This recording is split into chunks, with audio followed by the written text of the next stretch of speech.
Je ne crois pas qu'on se connaisse, vous et moi. Mais je suis à peu près certain qu'on a bien dû se rencontrer quelque part, sur la route, dans un pays quelconque. Vous au volant de votre voiture, et moi dans la cabine de mon semi-remorque. Oui, je suis routier international. J'aime l'aventure, et j'ai roulé ma bosse aux quatre coins du monde. J'en ai passé des frontières, et bouffé des kilomètres de poussière, de boue ou de neige. À cette époque-là, je faisais la ligne sur l'autoroute de Californie. C'est là que m'est arrivée cette étrange histoire. Je venais de loin. Je conduisais depuis trop longtemps, et la fatigue commençait à se faire sentir. J'hésitais à réveiller le copain qui dormait dans la couchette. Pour me tenir compagnie, j'avais branché le radiotéléphone de bord. Le mobilophone, comme on l'appelle aux États-Unis. C'est un appareil qui nous permet, à nous autres les routiers, de garder le contact et de nous entraider en cas de coup dur. Je venais à peine d'enclencher le canal 27 de la CBR, qui est notre fréquence habituelle, lorsque j'entendis, à travers la friture des ondes courtes, une petite voix lointaine qui parlait. Une petite voix d'enfant qui appelait. Allô? Allô les routiers? Ici Teddy. Teddy Bear. M'entendez-vous? Ici Teddy. Répondez-moi. Je basculais l'inverseur sur émission et questionnais à mon tour. Allô? Allô Teddy? Ici la route. D'où appelles-tu? Que veux-tu? La voix du gamin répondit, un peu plus proche. Ici Teddy. J'appelle les routiers. Je t'entends Teddy, que veux-tu? Je suis tout seul. Je m'ennuie. Et je voudrais parler un peu avec vous. Je vous appelle avec le radiotéléphone de mon papa.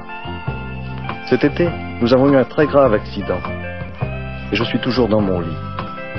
Le docteur dit que je pourrai remarcher un jour et que ce sera sûrement très long. J'habite une maison tout près de l'autoroute.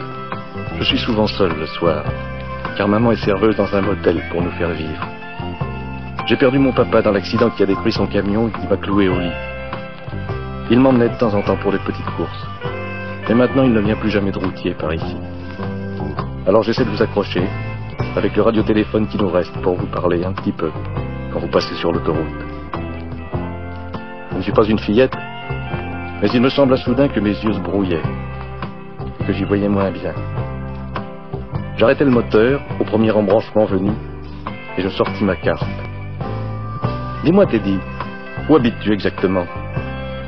Le petit me situa à sa maison. J'avais de l'avance sur l'horaire, je remis en marche, et je sortis de l'autoroute. Bien que j'ai foncé pour arriver chez lui, je n'étais pourtant pas le premier. Bon sang, 6 énormes bahuts m'y attendaient. 6 copains avaient entendu notre conversation et m'avaient devancé. D'autres arrivaient encore. Je réveillai mon coéquipier qui n'en croyait pas ses yeux. On est tous entrés. On a sorti Teddy de son petit lit, et ce fut vraiment la fête. Chacun voulait le porter, l'asseoir derrière son volant, le cajoler. Le gosse rayonnait.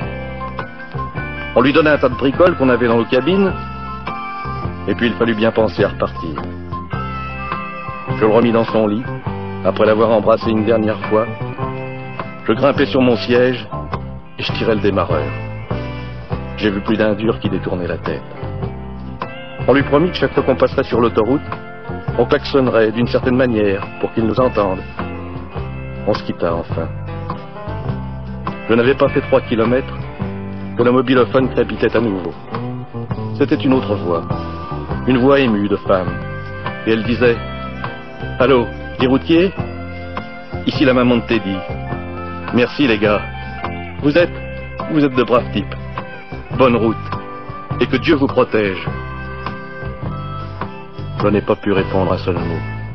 J'ai coupé le radiotéléphone, et alors seulement, j'ai chialé. Oui, chialé comme un vrai môme.